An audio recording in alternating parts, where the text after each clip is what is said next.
हरे कृष्णा। आप सब कैसे हैं? आई होप आप सब खुश होंगे, क्योंकि हम सब पर भगवान बहुत कृपा कर रहे हैं। तो अवश्य हम खुश होंगे। खुश होना ही चाहिए, क्योंकि हम पे भगवान कृपा कर रहे हैं। बस जो कृपा महसूस कर रहे हैं वो ज़्यादा खुश होते हैं। अदरवाइज भगवान ने सबको खुशियाँ ही दी हैं। एक बार कृपा महसूस करें तो खुशियाँ ही खुशियाँ हैं। तो पिछली बार मैंने आपको एक वामन देव जी की कथा बताई थी, तो उसमें शुक्राचार्य जी के बारे में वर्णन किया था।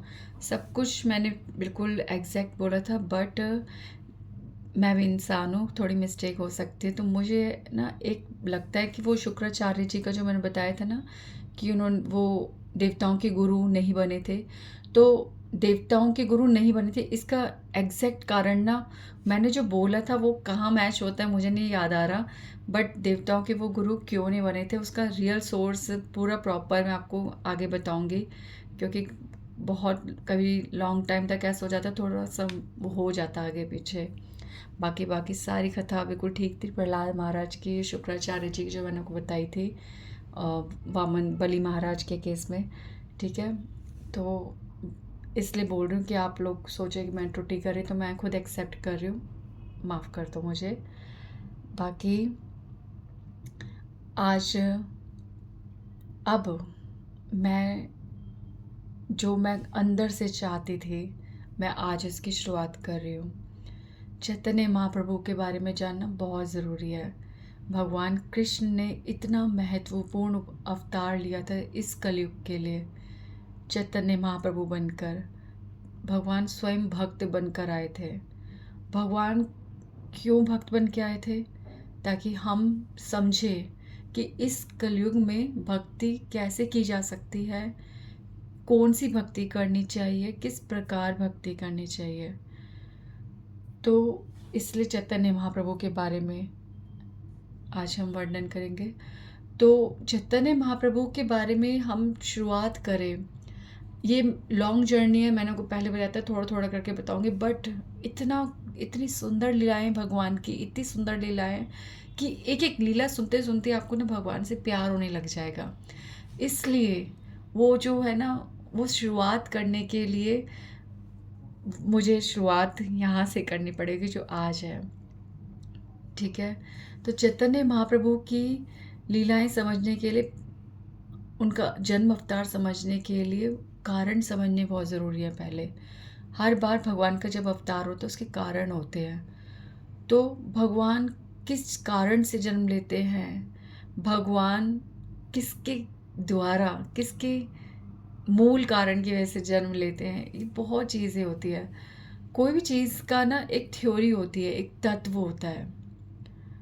भगवान को तत्व के रूप में जानना, भगवान की लीलाओं को तत्व के रूप में समझना बहुत ज़रूरी होता है। जैसे आप, एक सिंपल सा फॉर्म बात है कि पानी और पानी में कोई भी सब्सटेंस मिलाए तो एक मिश्रण बनता है, एक मिक्सचर बनता है। अब पानी है, कौन सी चीज़ मिलाए कि एक मिश्रण बने, उसके जगह पे बहुत सारे नाम आ सकते हैं। बट मूल सिद्धांत क्या है? पानी, पानी में एक तत्व मिलाया जाता है तो एक मिश्रण बनता है। तो ये जो है मूल चीज़ है, एक मूल फॉर्मूला है। ऐसे ही अब इसमें क्या नाम होते हैं, क्या क्या इसके हम मिश्रण बना सकते हो, अनेक प्रकार के हो सकते हैं। बट मूल, चाहे आप शरबत बनाओ, पानी प्लस शरबत रोसा बनता है ड्रिंक करने के लिए। ठीक है, और नींबू और पानी को मिलाओ तो नींबू पानी बनता है। ठीक है, पानी में सोडा मिलाओ तो वो सोडा बन जाता है। तो इस प्रकार से एक फॉर्मूला, बेसिक फॉर्मूला होता है, उसके बाद वो होता है। तो ऐसे ही एक तत्व होता है कि भगवान क्यों जन्म लेते हैं, किन कारणों से जन्म लेते हैं। बहुत बातें हैं, मैं बहुत ज़्यादा बोल जाती हूँ। पहले मैं थोड़ा सा लिखती थी कि मुझे यहाँ तक पॉइंट पे रहना होता है, बट अब मुझे ऐसा लगता है इस समय मेरा बहुत टाइम जाता है, इसलिए मैं डायरेक्ट बोलती हूँ और भगवान पे छोड़ देती हूँ और बोल देती हूँ कि देखो मैं भी सुन रही हूँ और हम सब लोग सुन रहे हैं। अब भगवान की कृपा है, वो क्या सुनाएंगे हमें। डोंट थिंक मैं अपने आप को ऐसा कुछ बोल रही हूँ, बट सीरियसली हम इंस्ट्रूमेंट है, बस हम एक साधन है। हम मैं जो भी बोल रही हूँ, भगवान की जो भी कथा होती है सिर्फ भगवान का अधिकार होता है। पहले ही बोला था, हरि कथा, हरि की कथा जो हरि ही करते हैं, हम बस इंस्ट्रूमेंट है। तो मैं भगवान पे छोड़कर ही बोल रही हूँ, मैं नहीं बोल रही। I am nothing. भगवान जो बुलवा रहे हैं वो बोल रही हूँ, भगवान जो बोल रहे हैं वही मेरे मुंह से बोला जा रहा है। I am not here, I am not responsible. तो हाँ, अब हम चैतन्य महाप्रभु के बारे में जानेंगे। चैतन्य महाप्रभु का पिछली बार हमने एक बताया था कि चैतन्य महाप्रभु जो मूल कारण है, मूल कारण जो भगवान का पर्सनल रीज़न है। जैसे आप कहीं कहाँ जगह जाते हो तो एक होता है कि आपको कोई काम है, एक होता है आपका खुद का पर्सनल रीज़न कि आपको वहाँ पे कहीं घूमना है या आपको वहाँ पे कुछ रैलिश करना है या आपको मन है। एक होता है पर्सनल, एक बाह्य कारण, एक आंतरिक कारण। चैतन्य महाप्रभु ने जन्म लिया, इसका आंतरिक कारण क्या है? आंतरिक कारण ये है कि भगवान स्वयं जब अपने भक्तों की भक्ति देखते हैं और स्पेशली गोपियों की और राधा रानी की, ये सब भक्ति जब भगवान देखते हैं तो भगवान कहते हैं ये सब भक्त मुझसे इतना प्रेम करते हैं। ऐसा क्या है भक्ति में? भगवान अपने गुण कैसे समझ सकते हैं? उनको कैसे पता चलेगा कि उनकी भक्ति क्यों हो रही है, क्यों उनको तब प्रेम करा जा रहा है? इसके लिए केवल एक ही ओहदा है जहाँ पे ये महसूस किया जा सकता है भगवान क्या चीज़ है, और वो है ओहदा भक्त का। भगवान को अपने आप को समझने के लिए, भक्ति को समझने के लिए, अपने अपने चेहरे को देखने के लिए, अपने गुणों को देखने के लिए, अपने स्वयं का दर्शन करने के लिए भगवान स्वयं भक्त बनते हैं। तो भगवान मूलतः सबसे ज़्यादा भगवान की इच्छा है कि राधा रानी का प्रेम समझे। ये कैसे हो सकता है कि भगवान कृष्ण राधा रानी से इतनी दूर चले गए और राधा रानी जो कृष्ण के बिना रह नहीं सकती और उन्होंने इतने वर्ष उनके बिना काट लिए। किस बल पर वो जीवित थी, किस बल पर वो कृष्ण को इतना प्रेम करती थी? ये सब प्रेम है क्या जो इतनी पीड़ा भी देता है और वही शक्ति देता है? ये प्रेम है क्या? तो इसी प्रेम को समझने के लिए भगवान भक्त बनते हैं। बनना भी चाहिए ना, पता तो चले कि कितना रुलाते हैं। ज़रा रोके तो देखे कितना मुश्किल है भक्त बनना, आसान थोड़ा ना। तो भगवान भक्त बनते हैं, ठीक है, राधा रानी की प्रेम को समझने के लिए, भक्त के प्रेम को समझने के लिए। तो ये भगवान के अंतरंग कारण है, ठीक है। अब बाह्य कारण, बाह्य कारण कि भगवान जो हमेशा हम सुनते हैं कि धर्म का जब नाश होता है तो भगवान जन्म लेते हैं, ठीक है। तो ये तो सदैव ही कारण होता है, यदा यदा ही धर्मस्य ग्लानिर्भवति भारत, ये तो सबको पता है ना। पर हर बार ना लीला होती है, हर बार ना ऐसा लगता है सेम लीला होती है। सबको पता है, सबको पता है कि ये द्वापर सतयुग में भगवान आते हैं, द्वापर युग में आते हैं, त्रेता युग में भगवान आते हैं। ये तो फिक्स है, भगवान के इन युगों में अवतार होता है, इस समय पे भगवान ये अवतार लेते हैं, शास्त्रों में लिखा है। पर अगर आप सोचो कि भगवान का ये फिक्स है, ये तो होना ही होना है, ये तो कारण बनने ही बनने हैं, तो इसमें भक्त क्या भगवान को कभी नहीं बुला सकता? ये सब मतलब सिस्टमैटिक ही है। इन सबके बीच में क्या भगवान सिर्फ भक्त के लिए भी आते हैं? हाँ, ऐसा हो सकता है कि भगवान श्रृंखला तोड़कर भक्त के लिए, भक्त एक भक्त की पुकार पे आ जाए? क्या ऐसा हो सकता है? ऐसा हो सकता है, बिल्कुल हो सकता है, यदि वो भगवान का सच्चा प्योर भक्त हो तो ऐसा हो सकता है। और ऐसे भक्त कौन है? ऐसे भक्त हैं महादेव, शिव जी। हर हर महादेव, हर हर महादेव। तो महादेव, जब भी भगवान की लीलाएं होती है ना, आप जब पढ़ोगे, जब भगवान नरसिंह भगवान का अवतार हुआ तब सारे देवी देवता जाते हैं भगवान से पुकार करने। जब राम जी का अवतार हुआ तब सारे देवी देवता प्रार्थना करने जाते हैं। कृष्ण के अवतार में जाते हैं। हर अवतार में जब देवताओं को धरती पर संकट दिखता है तो धरती माता गाय बनकर और सभी देवी देवता जाते हैं भगवान से प्रार्थना करने की भगवान अब केवल सहायता आप ही कर सकते हो। उस समय पता है सब लोग ना जब भगवान से प्रार्थनाएं कर रहे होते हैं ना तो सबके पास एक रीज़न होता है, सबका एक स्वार्थ होता है। तो भगवान तो स्वार्थ के काबू नहीं आते। उन सब आवाज़ों में एक आवाज़ होती है जो केवल भगवान को पुकार रही होती है। उस आवाज़ के लिए ही भगवान आते हैं, सिर्फ उस आवाज़ के लिए। तो उन देवताओं की आवाज़ के बीच में एक आवाज़ होती है, वो थी शिव जी की आवाज़। थी नहीं, है, वो है शिव जी की आवाज़। हमेशा वो आवाज़ शिव जी की होती है। तो जब देवी देवता सब लोग सोचते हैं कि भगवान को कहाँ पुकारे, जैसे हमने रामचरितमानस में पढ़ा था कि कैसे पुकारे, कहाँ पुकारे, भगवान कहाँ मिलेंगे, हम वहाँ चलते हैं, हम भगवान क्षीर सागर के पास चलते हैं। तो शिव जी भगवान कहते हैं कि नहीं, भगवान को तो बस हृदय से पुकारने की ज़रूरत है, भगवान तो वहीं प्रकट हो जाएंगे, आवश्यक नहीं हम क्षीर सागर जाएं। तब महादेव कहते हैं, हरि व्यापक सर्वत्र समाना, प्रेम ते प्रगटे होई ही जाना। भगवान केवल प्रेम के कारण प्रकट होते हैं। प्रेम जहाँ होता है भगवान उस पुकार से यूं प्रकट हो जाते हैं। तो ये जो गहराई, ये जो मर्म है वो शिव जी के हृदय में होता है।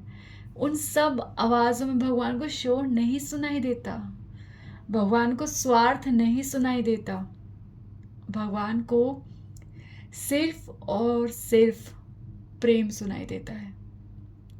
और महादेव की आवाज़ सुनकर भगवान जन्म लेते हैं। पर देवता लोग सोचते हैं हमने प्रार्थना करी।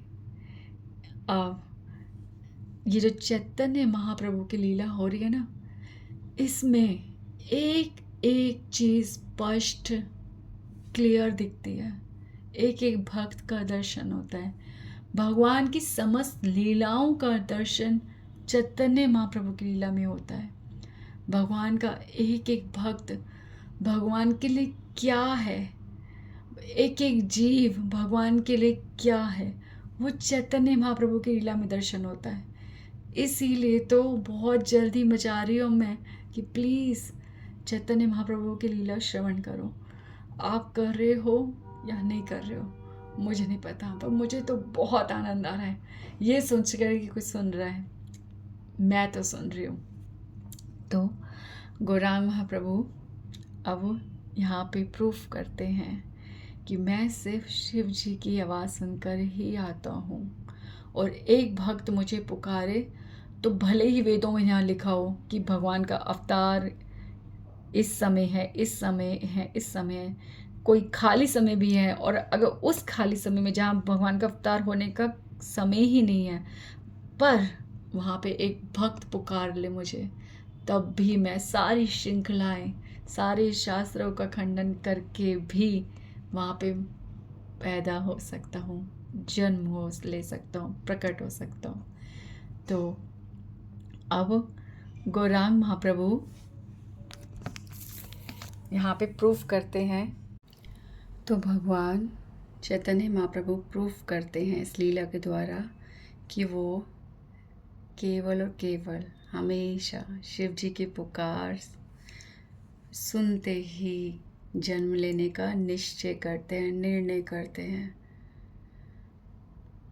लीलाएं भगवान के जन्म के कारण बहुत होते हैं, पर जैसे जैसे पूजा जब कुछ शुरू होता है, कुछ तो शंख बजता तो कहते हैं ना स्टार्ट, है ना, शंख बजा स्टार्ट, मतलब शंख का मतलब होता है कि स्टार्ट हो गया। ऐसे कारण कितने भी हो, आवाज़ें कितनी भी हो, पर जब शिव जी की आवाज़ यानी कि वो जब शिव जी की आवाज़ गूंजती है, वो शंख गूंजता है, तब समझो स्टार्ट प्रोसेस, यानी कि तब होता है भगवान का हामी कि हाँ अवतार हो रहा है। तो चैतन्य महाप्रभु ने यहाँ पे प्रूफ कर दिया सभी देवताओं को कि एक आवाज़ काफ़ी है मुझे ये कहने के लिए कि आ जाओ। अभी हम जो भजन करेंगे उसमें सब देखना एकदम क्लियर 1 to 1 सारी बातें मैं नहीं बोल रही, मैं बहुत सिंपल बोल रही हूँ ना, इसलिए लगेगा कि जैसे मैं मन धड़ंग बोल रही हूँ। समझ लो मन धड़ंग। सत्य समझना बहुत बहुत सुंदर है, बहुत सुंदर है। मुझे मिला नहीं मिला, हमें मिलेगा नहीं मिलेगा, किसी को मिला नहीं मिला, किसे पता, क्या क्या प्रूफ है।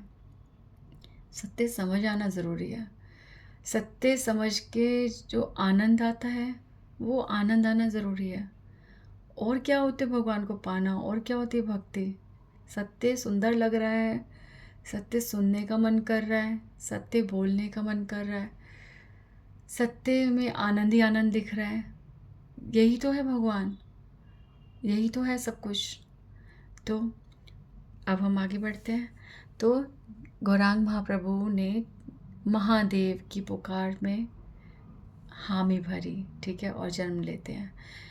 अब महादेव जब पुकारते हैं, वो गंभीर पुकार, वो करुण पुकार जो होती है, वो निश्चित करती है, भगवान निर्णय लेते हैं जन्म लेने का कि जब महादेव ने यदि पुकारा है, जब महादेव की आवाज़ उसमें है, यानी कि कारण बनता है, यानी कि लास्ट कोई जैसे ओके कर दे, हाँ अब फाइनल है, ठीक है। जैसे हम लोग कहीं भी जब जॉब करते हैं या टीचर, एक जो मेन अथॉरिटी होती है, अगर वो हामी भर दे तो उसके बाद सब कुछ फाइनल असाइंड हो जाता है।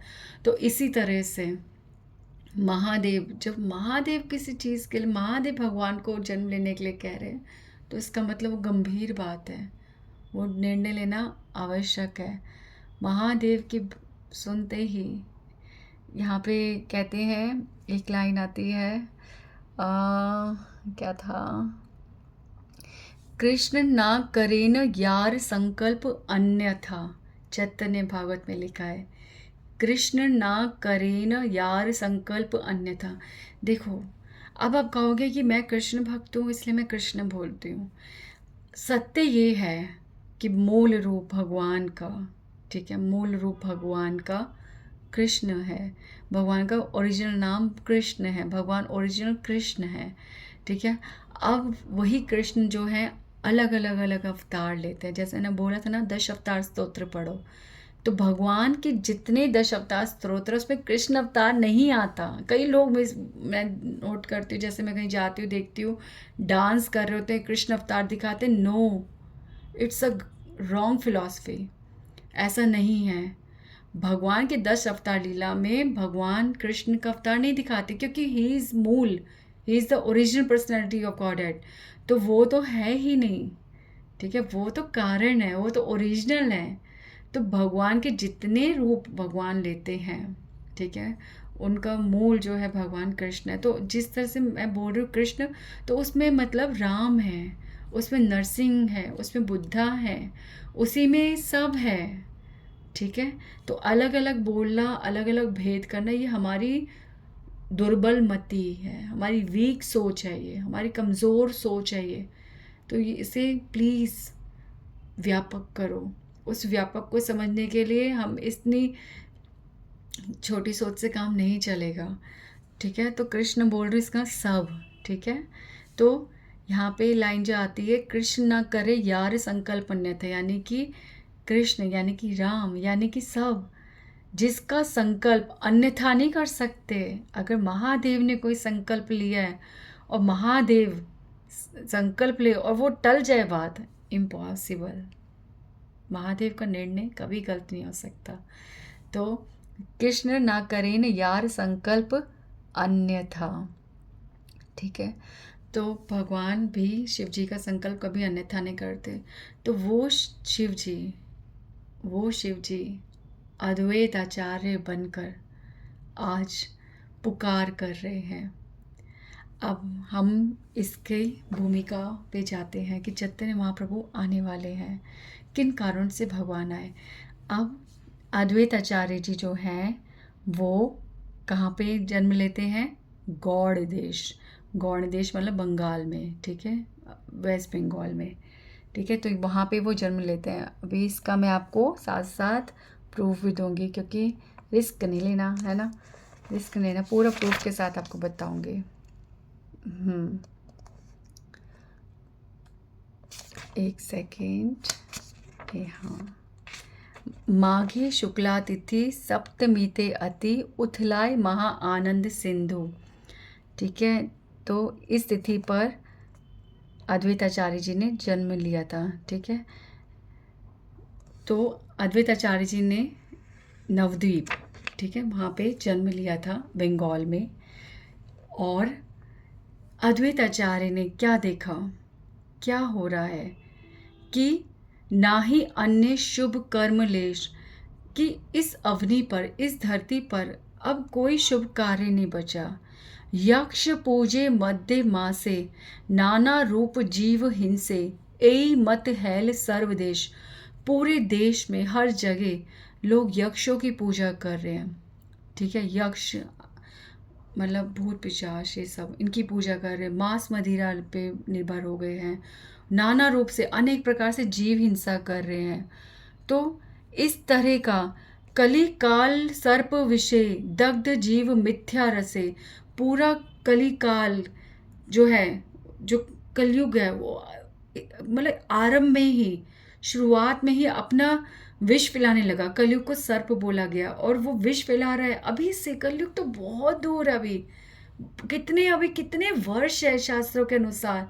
तो वो कलयुग का प्रभाव अभी से कैसे दिख सकता है? ये अद्वैत आचार्य देख रहे हैं कि कहाँ गई भक्ति और कहाँ गई भगवान का नाम। सारे दग्ध जीव, सारे जीव जो है मिथ्या रस में लग गए हैं, ना जाने केवा से अपनी कुछ नहीं जानते उनका क्या लाभ है। विषय सकले मत, सबकी मत ही मतलब सब जो है मत हो गए हैं, मतलब इन्वॉल्व हो गए हैं, इंगेज हो गए किसमें? विषय भोगों में, एंजॉयमेंट में। ना ही कृष्ण नाम तत्व, भगवान का नाम का तत्व कोई बात ही नहीं रह गई। भक्ति शून्य हैल अवनी, अवनी मतलब धरती, पूरी धरती जो है भक्ति से हीन हो गई। तो अद्वैत आचार्य, ये अद्वैत आचार्य जब हम जानते हैं भगवान महादेव, हम महादेव को, मैंने पिछली बार भी जब महादेव की बात की थी, उनका जो हमने करा था कथा, उसमें यही बताया था हम महादेव को इग्नोर करते हैं। कोई विष्णु भक्त है तो महादेव को नहीं जानता, कोई शिव भक्त है तो विष्णु मतलब भगवान को नहीं जानता। तो ये सब जो चल रहा है ना, इसमें दोनों में किसी का लाभ नहीं है।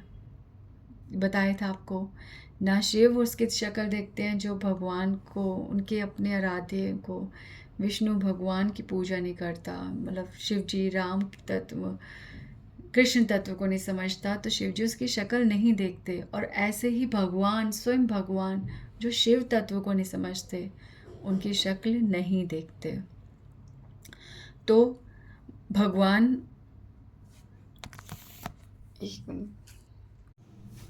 तो हर लीला में भगवान शिव जी जो है वो मुख्य हैं। तो भगवान जब स्वयं राम बनते हैं, तो ये तो भगवान ने बिल्कुल ही प्रूफ कर दिया कि वो अब भगवान, उन्होंने कितना, जब वो शिव जी को स्थापित किया था रामेश्वरम में, तभी उन्होंने, मैंने आपको सब बता रखा, पीछे सुनना, कि महादेव को जो स्वीकार नहीं करता वो उसकी शक्ल भी नहीं देखते। तो इस तरह से अब ये बताओ कि कितने आवश्यक है शिव तत्व को जानना। अब हम जिन आराध्य की पूजा कर रहे हैं, शिव जी की, कृष्ण की पूजा कर रहे हैं, राम जी की पूजा कर रहे हैं, इतने हृदय से, इतने दिल से भक्ति कर रहे हैं, इतनी जान लगा देते हैं, अपना जीवन लगा देते हैं।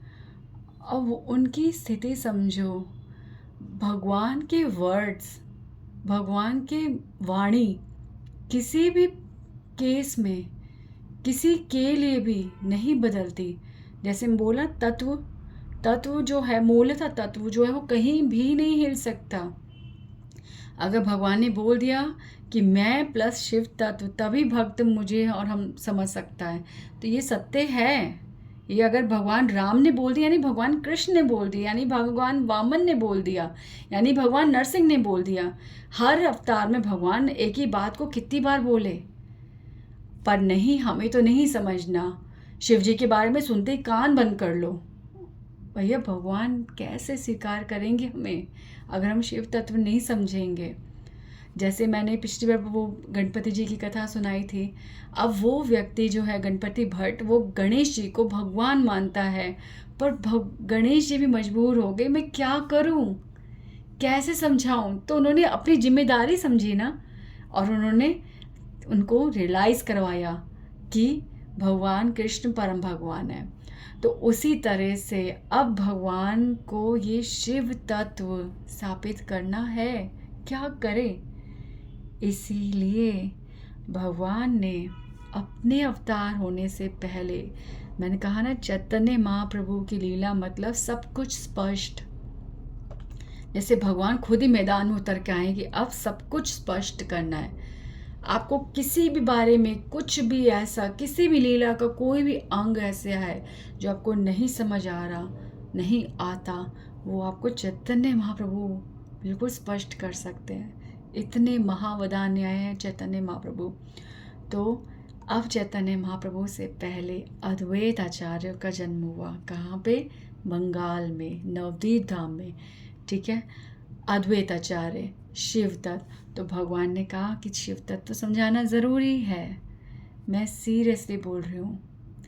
मेरे वर्ड्स, आप जब भक्ति करोगे धीरे धीरे धीरे, तो आपको पता चलेगा कि ये ही सत्य है। हम लोग अद्वैत आचार्य को विष्णु तत्व कह के फिर से शिव जी को कवर कर रहे, पर नो प्रॉब्लम। इसीलिए तो महाप्रभु ने अद्वैत आचार्य नाम दिया है। अद्वैत आचार्य, ये भजन अब स्पष्ट करेगा अद्वैत आचार्य अद्वैत नाम क्यों दिया भगवान ने। तो भगवान को तो हमारे को समझाना है। बच्चा दवाई खाए या ना खाए, माँ को तो खिलानी है। तो इसलिए भगवान ने किसमें, जैसे माँ घोल के खिला देती है ना, ऐसे ही भगवान ने अब शिव तत्व को अद्वैत नाम से ढककर सबको समर्पित कर दिया है। ठीक है, और बोलना पड़ता है सबको। अगर हरे कृष्ण महामंत्र को पाना है तो सबको बोलना पड़ता है। क्या? जय श्री कृष्ण चैतन्य प्रभु नित्यानंदा श्री अद्वैत गदाधर श्रीवासादि गौर भक्त वृंदा। इस मंत्र का उच्चारण किए बिना तो अब नहीं चल सकता। ठीक है, चैतन्य महाप्रभु ने ये मंत्र दिया है हमें।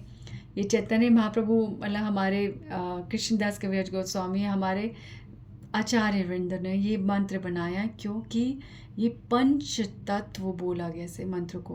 पंच तत्व, ये 5 तत्व जब तक किसी हृदय में स्पष्ट नहीं होंगे, तब तक नामुमकिन है भगवान को समझना, भगवान को महसूस करना, हरे कृष्ण महामंत्र को पाना, भक्ति करना असंभव है।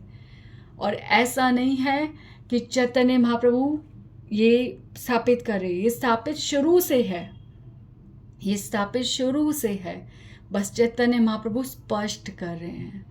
तत्व एक दिन में नहीं बना, तत्व तो आदि अनादि होता है।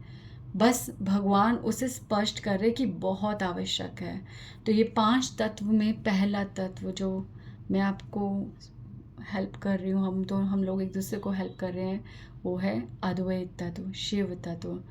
तो अद्वैत आचार्य, तो अद्वैत आचार्य की हुंकार, ठीक है, उनकी पुकार पर चैतन्य महाप्रभु जन्म लेते हैं। जब अब मैंने आपको स्थिति बता दी कि इतना बुरा हाल हो गया था धरती पर कि सब जो है काली माता के उपासक हो गए थे, बट वो भी सो नेगेटिव, बलि देना, हिंसा करना, और बहुत ज़्यादा अधर्म हो गया था। भगवान का नाम, धरती माता जैसे तराजू होता है, दोनों तरफ बराबर होता है तभी चलता है ना, ऐसे ही पाप है इस धरती पर तो पुण्य भी है। तभी ये सब चल रहा है, तभी ये धरती बैलेंस है। तो पाप ही पाप बढ़ते जाएंगे और भगवान का एक नाम भी नहीं होगा तो धरती का बैलेंस होना कठिन है। ये स्थिति कौन देखेगा? जो इस सृष्टि के पालन करता है, पालन करता विष्णु जी। ठीक है, जब भगवान विष्णु पालन करता इस संसार को चलाने के लिए, ठीक है, माया के साथ संयोग करते हैं। ठीक है, जैसे घर को चलाने के लिए एक लेडी की मदद चाहिए होती है, ऐसे ही विष्णु भगवान जब माया यानी हमारी दुर्गा माता उनके संयोग से जब ये सृष्टि का पालन करते हैं, ठीक है, इस परिवार को चलाते हैं, तो पिता शिव जी, माता दुर्गा माता तो शिव। ठीक है, इसलिए महादेव नाम पड़ा है। तो विष्णु जी जो है वो जब संसार के साथ, महामाया के साथ संपर्क में आकर जीवन का, इस संसार का संचालन करते हैं, तो उसे कहते हैं महा प्लस विष्णु। यानी विष्णु जब माया के संपर्क में आते हैं, महाविष्णु। ठीक है, तो शिव जी को महाविष्णु तत्व कहा जाता है, महाविष्णु। ठीक है, तो शिव जी जो है महाविष्णु कहलाते हैं। ठीक है, महा मतलब माया के संपर्क में विष्णु, महाविष्णु। ठीक है, तो शिव जी जो है इस संसार के पालन करता है। तो वो देख रहे हैं ये धरती यानी उनका घर जिसका वो पालन कर रहे हैं, इतना इम्बैलेंस। तब भगवान को उन्होंने पुकारा कि भगवान, लीला अवतार का समय नहीं है। ठीक है, कलयुग में तो आपका कलगी अवतार है, पर इस धरती पर कैसे अभी से कलयुग आ सकता है? कैसे इतना अधर्म हो सकता है? आपको अवतार लेना ही पड़ेगा।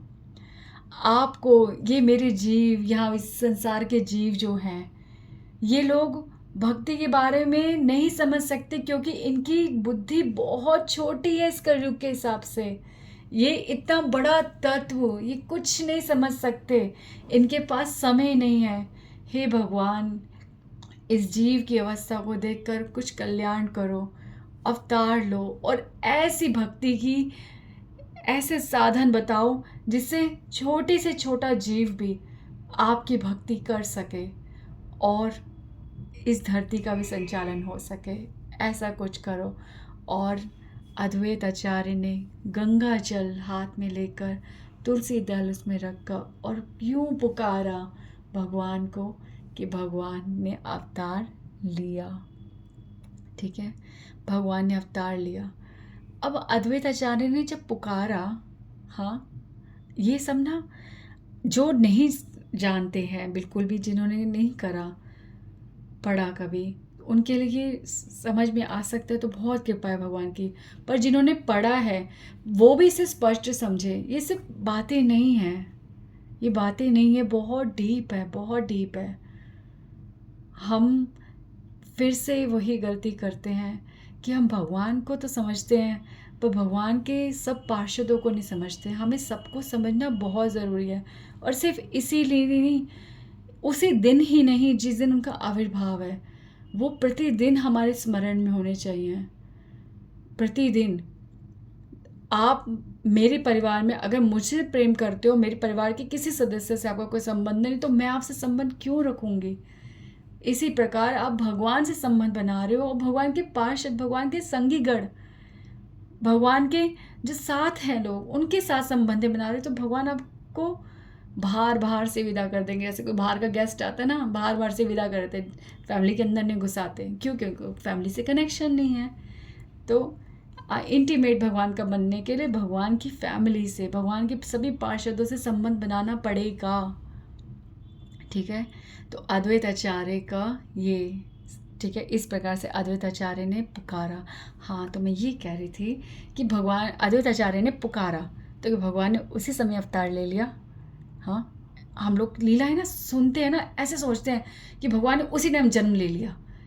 अरे नहीं बाबा, भगवान ने निर्णय कर लिया। भगवान जब ग्रांट कर देते हैं कोई चीज़ की सहमति भगवान जब दे देते हैं, वो अनुभव हो जाता है। अब क्या अद्वैत आचार्य तब तक पुकारते रहे क्या जब तक चैतन्य महाप्रभु का जन्म नहीं हो गया? सोचो, नहीं, ऐसा नहीं होता। अद्वैत आचार्य ने जब पुकारा और भगवान ने जब निर्णय ले लिया, तो ये संबंध है एक भगवान और भक्त का। भगवान भक्त के हृदय में स्थापित कर देते हैं, एक अनुभव दे देते हैं कि हाँ, सहमति हो गई। तो वैसे ही हम जब भगवान को, अभी हमने हरे कृष्ण महामंत्र करना शुरू करा है, हमें भगवान कैसे मिल जाएंगे? पर अगर भगवान ने निर्णय ले लिया, हमारी वो पुकार सुनकर कि हाँ, इसके हृदय में भक्ति प्रकट होगी, भगवान की सहमति से ही हम भक्ति आरंभ कर देते हैं। सहमति हो जाती है तभी तो हम भक्ति शुरू करते हैं। भक्ति शुरू करते हैं यानी भगवान प्रकट हो गए हैं, प्रोसेस में आ गया। सिर्फ वो शारीरिक रूप से नहीं अभी आए, पर प्रोसेस शुरू हो गया। तो अद्वैत आचार्य ने पुकार करी तो चैतन्य महाप्रभु यानी भगवान कृष्ण ने निर्णय ले लिया। ठीक है, अब घटनाएं घटी, कारण बना, शची माता ने गर्भ धारण करा, बहुत समय जाके चैतन्य महाप्रभु का जन्म हुआ। ये पुकार और चैतन्य महाप्रभु के जन्म में बहुत फासला है। पर ये उस वहीं पे आ जाओ कि अद्वैत आचार्य को हृदय से ग्रहण हो गया, पता चल गया भगवान का निर्णय कि भगवान जन्म लेंगे। ठीक है, तब उस टाइम पे क्या हुआ, उसके लिए आता है चैतन्य चरितामृत में, हुकारी दिलेन लम्फ आचार्य आह्लादे। आह्लाद मतलब प्रसन्न होना। ठीक है, जीतीलू मुखे बले बार बार।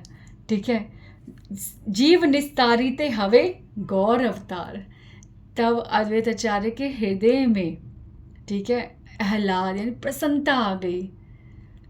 हम जब भगवान से कुछ मांग करते हैं और हमारे हृदय में प्रसन्नता आ जाती है, वो चीज़ की मांग करना ही बंद हो जाता है। इसका मतलब वो प्रसन्नता प्रूफ है कि भगवान एग्री हो गए, ही एक्सेप्टेड। तो ये भगवान का एग्रीमेंट होता है। इस तरह से अद्वैत आचार्य के हृदय में आह्लाद हुआ, प्रसन्नता हुई, और बार बार चिल्ला के बोल रहे हो, जीत गया मैं, जीत गया मैं, जीत गया, जीती लूँ।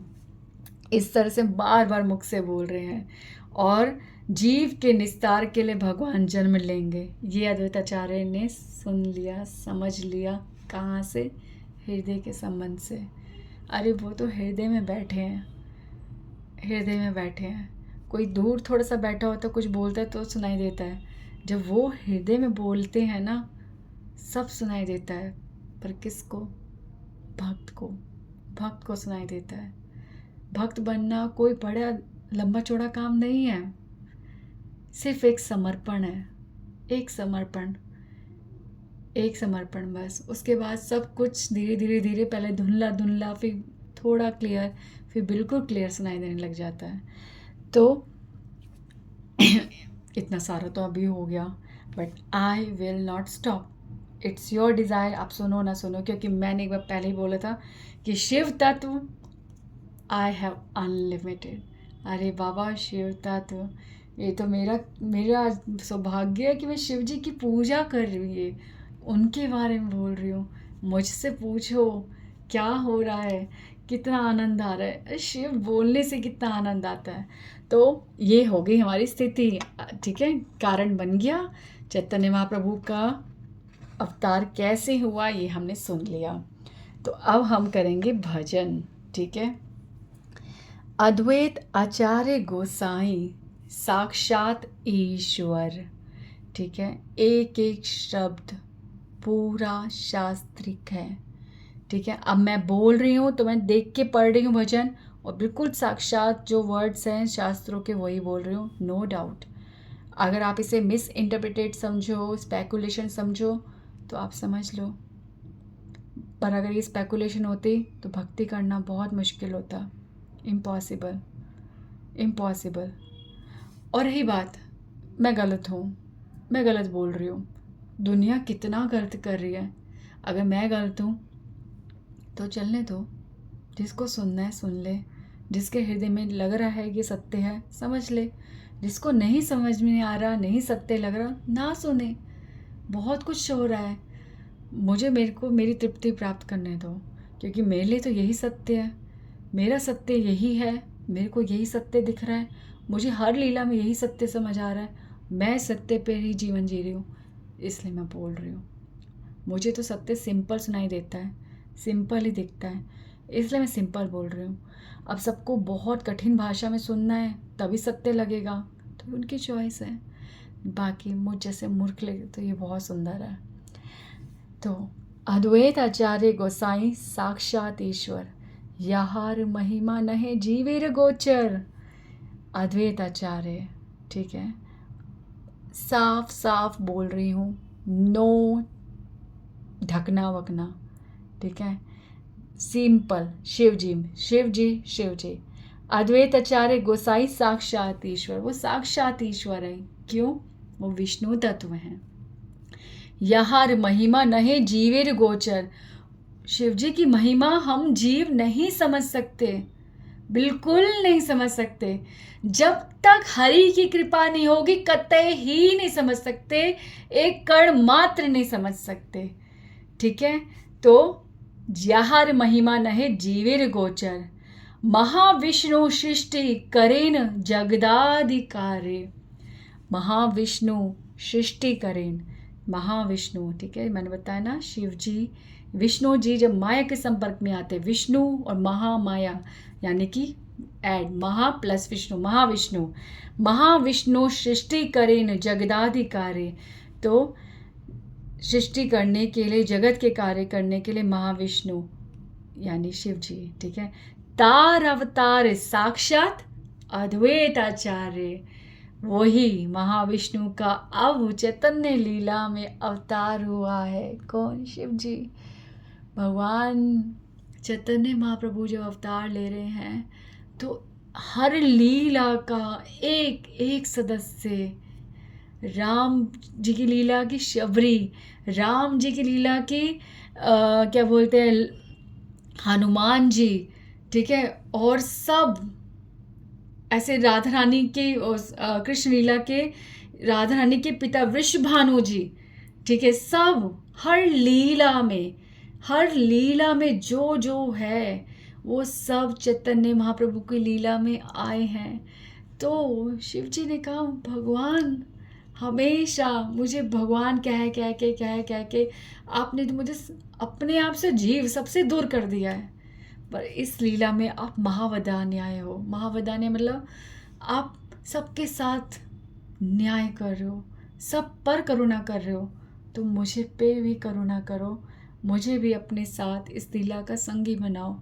मैं अपनी आँखों से साक्षात आपको अपने सामने देखना चाहता हूँ, आपको हंसते हुए, खेलते हुए, मिट्टी में लोट पोट होते हुए, बचपन लीला आपकी, बाल लीला और सब लीला भगवान मैं आपकी शुरुआत से लेकर अंत तक सब लीलाएं मैं आपकी देखना चाहता हूँ, मुझे भी यह अवसर दो।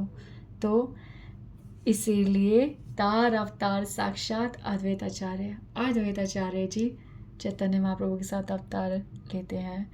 जगत मंगल अद्वैत मंगल गुण धाम, मंगल चरित्र सदा मंगल यार नाम। जगत का मंगल ही करते हैं, ठीक है, मंगल मतलब शुभ, ठीक है। मंगल गुण धाम, जिनके सारे गुण सिर्फ मंगल ही मंगल हैं। मंगल चरित्र सदा, जिनका चरित्र मंगल है, हमेशा मंगल शुभ, ठीक है। मंगल यार नाम, जिनका नाम मंगल है। ये क्या मतलब हुआ? मंगल यार नाम, मंगल का मतलब होता है शुभ। आपको पता है शिव जी, हम बोलते हैं शिव का मतलब क्या होता है? शिव का संस्कृत में अर्थ होता है शुभ, शुभ का अर्थ होता है मंगल।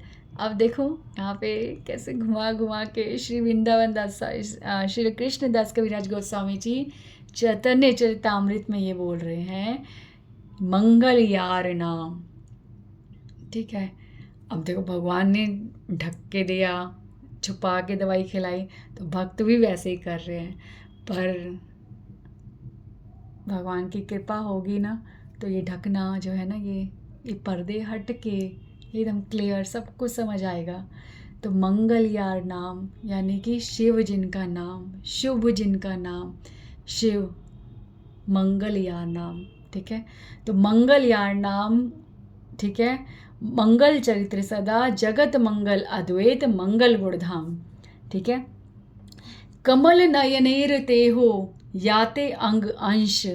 ठीक है, कमल नयनेर ते हो, उनके कमल नयन है। ठीक है, कमलाक्ष बलि धरे नाम अवतंस, महाविष्णु अंश अद्वैत गुणधाम, ईश्वरे अभेद तेई अद्वैत पूर्ण नाम। महाविष्णुर अंश। ठीक है, महाविष्णुर अंश। अब अंश क्या होता है, ये अंश क्या होता है? भगवान का अंश अवतार, भगवान का ये अवतार। अब ये ना शास्त्रिक भाषा में छोड़ दो। ठीक है, शास्त्रिक भगवान का अंश, भगवान का अंश। इसके लिए जैसे कि अंश का मतलब ये होता है, जैसे कि मोदी जी को लेते हैं। ठीक है, आसान पड़ेगा समझने। मोदी जी हैं। ठीक है, अब मोदी जी किसी घर के इनॉग्रेशन में जा रहे हैं, मतलब सॉरी, किसी भी चीज़ के इनॉग्रेशन में जा रहे हैं। ठीक है, उद्घाटन पे जा रहे हैं। तो जब वहाँ पहुँचेंगे तो उनकी सिक्योरिटी के लिए वो अपनी सारी शक्तियाँ लेके चलेंगे। ठीक है, सारे बॉडीगार्ड्स, सारी गाड़ियाँ, सारे जो भी शस्त्र हैं, क्यों? उनको सुरक्षा चाहिए मोदी जी को। ठीक है, पर जब अपने घर में जाएंगे तो वो सबको छोड़ देंगे अकेले। ठीक है, सबको बाहर, सब लोग बाहर और वो सिर्फ अंदर जाएंगे। ठीक है, अब इसमें बताओ कि भगवान मोदी जी जो हैं, जब वहाँ पे गए तब भी वो मोदी जी थे, और जब घर आए तब भी मोदी जी हैं। बस मोदी जी वहाँ पे इक्विप्ड थे, मतलब उनके पास बहुत सारे लोग थे, शक्तियाँ थी। अब घर में आए तो साधारण रूप में आए हैं। ठीक है, तो ऐसे ही होते हैं भगवान के अंश, पर ओरिजिनल तो भगवान ही होते हैं, मूल तो भगवान ही है। ठीक है, अब ऐसे ही भगवान जब अपनी समझ शक्तियाँ लेकर आते हैं, ठीक है, तो भगवान पूर्ण भगवान होते हैं।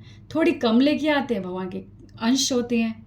ठीक है, तो इस तरह से, ठीक है, महादेव जो हैं अपनी शक्तियाँ छोड़कर, ठीक है, अपने सारे कार्य छोड़कर अंश रूप में आए हैं, पर है तो महादेव ना। ठीक है, तो महाविष्णु अंश अद्वैत गुणधाम, ईश्वरे अभेद। ईश्वरे अभेद, ईश्वर से अलग नहीं है। अब ईश्वर से अलग नहीं है, इसका मतलब जब हम शिव जी के लिए भगवान बोलते हैं तो यहाँ पे मिसकंसेप्शन हो जाता है कि अद्वैत आचार्य भगवान है, परम भगवान है। नहीं, ऐसा करेंगे तो कुछ नहीं समझ आएगा, शिव जी नाराज हो जाएंगे हमारे से। नहीं, ईश्वरे अभेद, ईश्वर से अभेद है, मतलब स्वयं भगवान से अलग नहीं है। जैसे एक माँ जहाँ जाती है ना, तो उसका बच्चा उसके साथ होता है। ठीक है, बच्चे की बात कर रही हूँ, बच्चा यौवन होता है वाली बात नहीं कर रही, बच्चे की बात कर रही हूँ जो एक माँ पर समर्पित, अपनी माँ पर डिपेंड है। तो माँ जहाँ जाती है बच्चा उसके साथ होता है। ठीक है, वैसे ही भगवान, माँ और बच्चे अलग नहीं होता, पर माँ बच्चा नहीं है और बच्चा माँ नहीं है, ये अंतर समझो। ऐसे ही शिव जी जो है भगवान से अभेद नहीं है, वो कभी भगवान से मतलब हमें अगर भगवान तत्व समझना है तो शिव जी को अलग कर दो, शिव तत्व अलग कर दो, नो, अभेद नहीं है। ये दोनों तत्व साथ समझने पड़ेंगे, क्योंकि भगवान के सबसे अंतरंग पार्षद हैं शिव जी। ठीक है, तो अभेद, ईश्वर अभेद, ईश्वर से अलग नहीं है, ईश्वर के से अभेद मतलब अलग नहीं है, उनके संग है हमेशा। ठीक है, ईश्वर अभेद ते अद्वैत पूर्ण नाम, इसलिए उनका नाम, पूर्ण नाम, उनका पूर्ण नाम अद्वैत है। अद्वैत, अद्वैत मतलब जो कोई और नहीं हो सकता, जो कोई दूसरा नहीं। ठीक है, अद्वैत, जो कोई दूसरा नहीं, यानी कि एक ही हो सकता है। अद्वैत, जो कोई दूसरा हो ही नहीं सकता। शिव जी कोई दूसरे हो ही नहीं सकते, शिव जी का सब्स्टिट्यूट हो ही नहीं सकता। ईश्वर अभेद, ठीक है, भगवान से वो अलग नहीं है, कोई दूसरे नहीं है, वो एक हैं। मतलब भगवान मतलब अगर कृष्ण तो शिव को समझना है, कहीं भी कृष्ण अकेले नहीं समझ आएंगे। कृष्ण मतलब शिव जी को समझना है, राम मतलब शिव जी को समझना है। अभेद, दूसरे नहीं है, दो नहीं है, अलग नहीं करो उनको, वो एक है, हमेशा एक दूसरे के साथ रहते हैं। तो ईश्वर अभेद, ठीक है। तो ते ही अद्वैत पूर्ण नाम, इसलिए तो चैतन्य महाप्रभु के लीला में ये नाम रखना, हम लोग तो कोई भी नाम रख देते हैं ना, पर भगवान की लीला में जब कोई नाम रखा जाता है तो वो नाम उनके पूरे आचरण, उनके स्वभाव, उनके मूल रूप, उनके मूल स्वभाव पर ही वो नाम होता है। जैसे आगे हम बोलेंगे नित्यानंद, जो सदैव नित्य आनंद में रहते हैं, वो नित्यानंद है। तो अद्वैत, जो कोई दूसरे नहीं, जिनका कोई सब्स्टिट्यूट नहीं है, जिनको समझना ही पड़ेगा, अद्वैत पूर्ण नाम। भक्ति उपदेश बिनु तार नाही कार्य, शिव जी का और कोई कार्य नहीं है, भक्ति उपदेश देते रहते हैं। भक्ति उपदेश बिनु तार नहीं कार्य।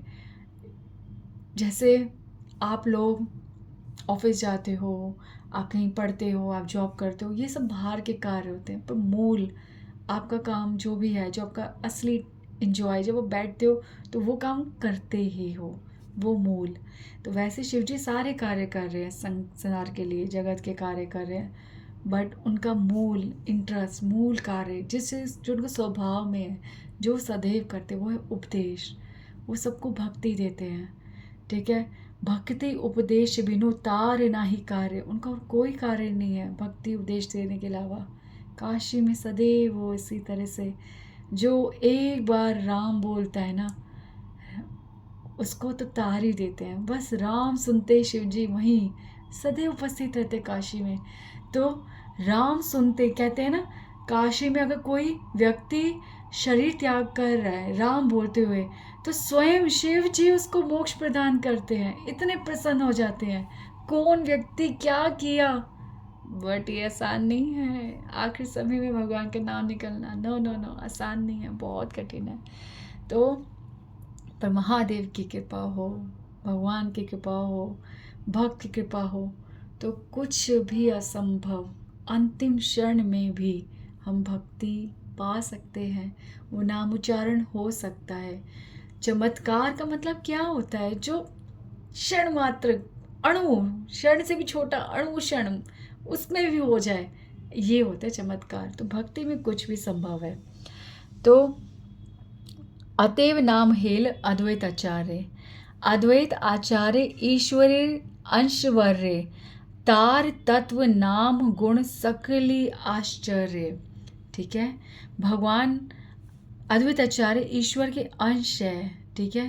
स्वयं भगवान विष्णु तत्व जो है भगवान के अंश है, ठीक है। तार तत्व, तत्व आ गया वर्ड तत्व, तत्व मतलब जिसको हम नेग्लिजेक्ट कर ही नहीं सकते, इग्नोर कर ही नहीं सकते, ठीक है। जैसे आप कुछ भी ड्रिंक बनाते हो, आपको पानी चाहिए ही चाहिए, इसे कहते तत्व। तो वैसे ही भक्ति में तत्व का मतलब होता है कि ये तो आपको एक्सेप्ट करना ही पड़ेगा, इसके बिना नहीं हो सकता। तो तार तत्व, तार तत्व नाम गुण सकली आश्चर्य, शिव जी के नाम, शिव जी का शिव तत्व, शिव जी के गुण सब कुछ आश्चर्य करने वाले हैं। शिव जी तो राक्षसों को ये दे देते हैं, वरदान दे देते हैं, शिव जी ने ऐसा किया था, शिव जी ने वो क्या बोलते हैं, वो तो मोहित हो गए थे भगवान मोहिनी अवतार में, ठीक है। भाई साहब, I am sorry I told like this, सकली आश्चर्य, आप आश्चर्य में पड़ जाओगे जब इन लीलाओं की गहराई को समझोगे, वो क्यों हुई थी, क्या कारण था। ये तो बहुत बड़ी लीला है। एक दिन ना ये भी करूँगी, जिस दिन शिव जी कृपा करेंगे, भगवान कृपा करेंगे, तो मोहिनी अवतार की लीला, जो भ्रम भरे हुए ना हमारे दिमाग में, मोहिनी अवतार की लीला कितनी कितनी, मुस्लिम लैंग्वेज बोल, पाक लीला, ओ माय गॉड, इतनी मिस्टीरियस लीला है। शिव जी कितने डिपेंड है भगवान पे, कितने भगवान पे समर्पित है, ये मोहिनी लीला से पता चलता है। तो शिव जी के तत्व, नाम, गुण, लीला सब आश्चर्य, हैरान करने वाले हैं। देखो ये बोल रहे हैं, इसमें कौन बोल रहा है? चैतन्य चरितामृत की लाइन है ये, कृष्णदास कविराज जी बोल रहे हैं। यानी कि हम शिव जी के बारे में ऊपर ऊपर का सुनते हैं, गहराई में तो हम जाते ही नहीं हैं। तो ये सब सकली आश्चर्य है, सकली आश्चर्य।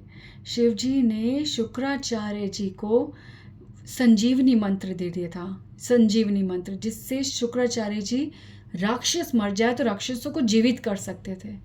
अब ये क्या कर दिया शिव जी ने? सुनने में तो बहुत हैरानी हो रही है। राक्षसों को जीवित करते जाएंगे तो कितना खतरनाक है। और शिव जी ने क्यों दे दिया?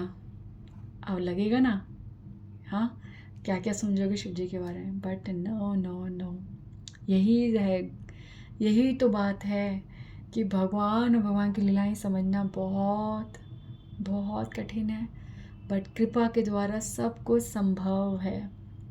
तो ये आश्चर्य से भरी है। यहार तुलसी दले यहार हुंकारे, यहार मतलब जिनकी, तुलसी दल से, जिनकी हुंकार, जिनकी पुकार से, स्वगण सहिते चैतन्येर अवतारे, चैतन्य महाप्रभु स्वगण, ठीक है, स्वगण यानी कि भगवान पूरी अपनी सारी फैमिली को लेकर, अपने सब अंतरंग पार्षदों को लेकर भगवान ने अवतार लिया। यार द्वारा कैल प्रभु कीर्तन प्रचार, यार द्वारा, यार मतलब जिसके द्वारा, शिव जी के द्वारा, शिव जी के थ्रू महाप्रभु चैतन्य महाप्रभु ने कीर्तन का प्रचार किया। हरे कृष्णा कृष्ण कृष्णा हरे हरे, हरे रामा राम राम हरे हरे। तो ये जो महामंत्र है, ये चैतन्य महाप्रभु लाए और कीर्तन करके सब जगह गा गा के सबको ये मंत्र दिया। ठीक है, किसके द्वारा, किसके साथ? अद्वैताचार्य शिव जी के साथ। ठीक है, यार द्वारा कैल प्रभु जगत निस्तार, जिसके द्वारा चैतन्य महाप्रभु ने पूरे जगत का निस्तार कर दिया। कैसे निस्तार कर दिया? कैसे निस्तार कर दिया? निस्तार मतलब उद्धार। कैसे उद्धार कर दिया? ये तो आप तभी महसूस कर सकते हो जब आप स्वयं हरे कृष्ण महामंत्र करोगे। जब आप हरे कृष्ण महामंत्र करोगे तब आपको पता चलेगा कि आपकी किन किन तकलीफ़ों का, किन किन सोच का, किन किन बकवास विचारों का, हर चीज़ से चैतन्य महाप्रभु इस हरे कृष्ण महामंत्र के द्वारा उद्धार कर चुके हैं। तो ये जब तक नहीं समझ आएगा, जब तक आप स्वयं नहीं करोगे, ठीक है, स्वयं नहीं करोगे। पानी गर्म है, उंगली जलेगी तभी पता चलेगा ना। पानी ठंडा है, जब हाथ लगाओगे तभी पता चलेगा ना। तो हरे कृष्ण महामंत्र में क्या है, कैसे निस्तार होता है, ये तो तभी पता चलेगा ना जब हरे कृष्ण महामंत्र करोगे। तो हाँ, आचार्य गोसाइण गुण महिमा अपार, आचार्य गोसाई की महिमा और गुण अपार है। शिव जी के गुण अपार है, अनलिमिटेड, इन्फिनिटी। तहारे चरणे मोर कोटि नमस्कार, इसलिए हे महादेव आपके चरणों में सिर्फ मैं सर झुकाकर प्रणाम करती हूँ, कोटि नमस्कार करती हूँ। न जानामि योगम जपम नैव पूजाम, न तो हम सदा सर्वदा शंभु तुभ्यम, जरा जन्म दुखो घता तप्य मानम, प्रभो पाहि आपन नमामिष शंभो। तो हे शिव जी, ना मैं आपकी पूजा करना जानती हूँ, मुझे कुछ नहीं आता, जब तब कुछ नहीं आता। मुझे एक सिंपल चीज़ आती है कि मैं आपके सामने सर झुकाकर आपसे प्रार्थना कर रही हूँ कि ये जरा, बीमारी, जन्म, दुख और ये जितने भी तकलीफ़ें हैं, इनसे आप ही मेरी रक्षा कर सकते हो। तो हम कोटि नमस्कार ही कर सकते हैं। हम उनकी महिमाओं को नहीं समझ सकते, पर हमारा एक नमस्कार शिव जी से प्रार्थना करेगा कि शिव जी से प्रार्थना करेगा तो शिव जी क्या कहेंगे? मैं तो तुम्हारे को भगवान के गुणों को समझा सकता हूँ, ठीक है। और भगवान को प्रणाम करेंगे तो भगवान के सामने सर झुकाएंगे तो भगवान अपने भक्तों के गुणों को समझाएंगे। ऐसे चलता है, समझे। तो जय अद्वैत, जय जय अद्वैत आचार्य चैतन्य आर्य। तो वही फॉर्मूला, जब जब भगवान ने अवतार लिया है तो अपना भगवान, सदैव भगवान शिव जी को बताया है। और चैतन्य महाप्रभु जब स्वयं धरती पर आए हैं, लीला करी है, पर अब भक्त बने हैं, भक्त बने हैं। पर इस टाइम पे भगवान, जब भगवान भगवान बन के आते हैं तो अपना भगवान शिव जी को बताते हैं, पर आज भगवान स्वयं भक्त बन के जन्म लिए हैं। चैतन्य महाप्रभु भक्त बन के आए हैं, तो किसको अपना भगवान बता रहे हैं? क्योंकि वो भक्त बने हैं, तो वो सिंपल, इस मैंने बोला सबको स्पष्ट। अब भगवान सब स्पष्ट कह रहे हैं कि कृष्ण भगवान, ठीक है, कृष्ण को भगवान बता रहे, बट अपना आर्य, अपना आर्य, अपना टीचर, अपना आचार्य किसको बता रहे हैं? शिव जी को। देखो, अपने से ऊपर सदैव शिव जी को रखते हैं। तो स्वचरणे भक्ति देह जय अद्वैत आचार्य, कि अपने भक्त चरणों में भक्ति दो, जय अद्वैत आचार्य। तो यहाँ पे एक बात तो है, स्वचरणे भक्ति दे, भगवान शिव जी अपने चरणों में भक्ति नहीं देंगे, नहीं देंगे। क्यों देंगे? कोई भक्त अपनी खुद कहेगा मेरे चरणों को छुओ करो, स्वचरणे भक्ति दे, तो ये कैसे कृष्णदास कविराज गोस्वामी ने कैसे बोल दिया? स्वचरणे भक्ति दे जय अद्वैताचार्य, मतलब हम अद्वैत आचार्य शिव जी से कह रहे हैं कि अपने चरणों में भक्ति दे, पर शिव जी तो अपने चरणों की भक्ति नहीं देते, वो तो भगवान की भक्ति देते हैं, तो उनके चरणों में भक्ति कैसे आएगी? देखो, शिव जी के चरणों में जाएंगे, हम उनके चरण पकड़ेंगे और उनसे भक्ति मांगेंगे, ठीक है, तो हमें वो भक्ति तो नहीं देंगे, पर जब हम उनके चरण पकड़ेंगे ना, और वो हमारे हृदय में देखेंगे कि हम भक्ति चाहते हैं, हम समझना चाहते हैं, बट हमारे अंदर एक बाधा है कि हम शिव तत्व नहीं समझे अभी तक, तो शिव जी देखेंगे, ओ, जब तक ये शिव तत्व नहीं समझेंगे, भगवान ने पाबंदियाँ लगा रखी है ना, कि जब तक खुद को स्पष्ट नहीं करेंगे, जब तक शिव तत्व नहीं समझ आएगा, तो शिव जी अपने हृदय को मेल्ट कर देंगे और अपने गुणों के दर्शन, उन्हीं, जब हम चरणों में पड़े होंगे उसी समय हमारे को अपने गुणों के दर्शन कराएंगे। उनके गुणों के दर्शन करने के बाद नेचुरली हमारे अंदर भक्ति आ जाएगी, ठीक है। तो ये फॉर्मूला है, स्वचरणे भक्ति दे जय अद्वैताचार्य। तो वो भक्ति दे नहीं रहे हैं, पर उनके गुण देखकर किसको प्रेम नहीं हो जाएगा उनसे? भक्ति तो यूं ही उत्पन्न हो जाएगी, वो मेल्ट होंगे, वो भगवान के गुणगान गाने लगेंगे, तो उनकी भक्ति देखकर हमें उनसे भी भक्ति का रोग लग जाएगा, उनसे भी प्रेम हो जाएगा। तो ये है अद्वैताचार्य, ठीक है। तो आज इतना सुंदर दिन है, इतना सुंदर दिन है, भगवान की बहुत कृपा हुई कि हम चैतन्य महाप्रभु की लीला में फाइनली प्रवेश कर गए हैं।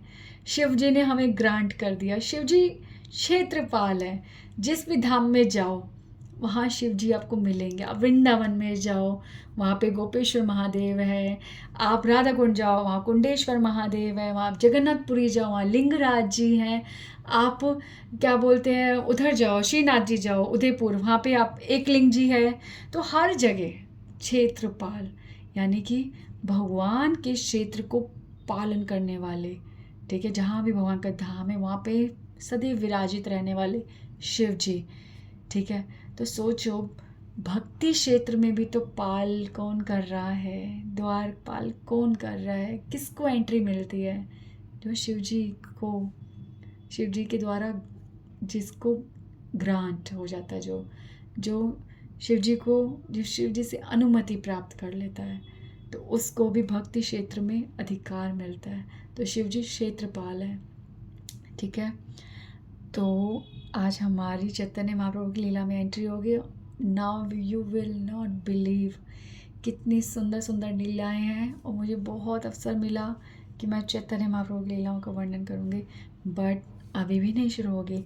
आज हमने अद्वैत तत्व, शिव तत्व समझा है, अभी पंच तत्व है जिसमें हमने एक तत्व समझा है, 4 तत्व अभी बचे हैं। तो एक एक करके सब तत्व को जब तक हम नहीं समझेंगे तब तक चैतन्य महाप्रभु हमें नहीं समझ आ सकते। तो आज के लिए सॉरी, बहुत लंबा हो गया, बट ये मेरे लिए है। You accept it, your choice. Hare Krishna Krishna Krishna Hare Hare, Hare Ram Ram Ram Hare Hare. Nitai Gaur Premanande.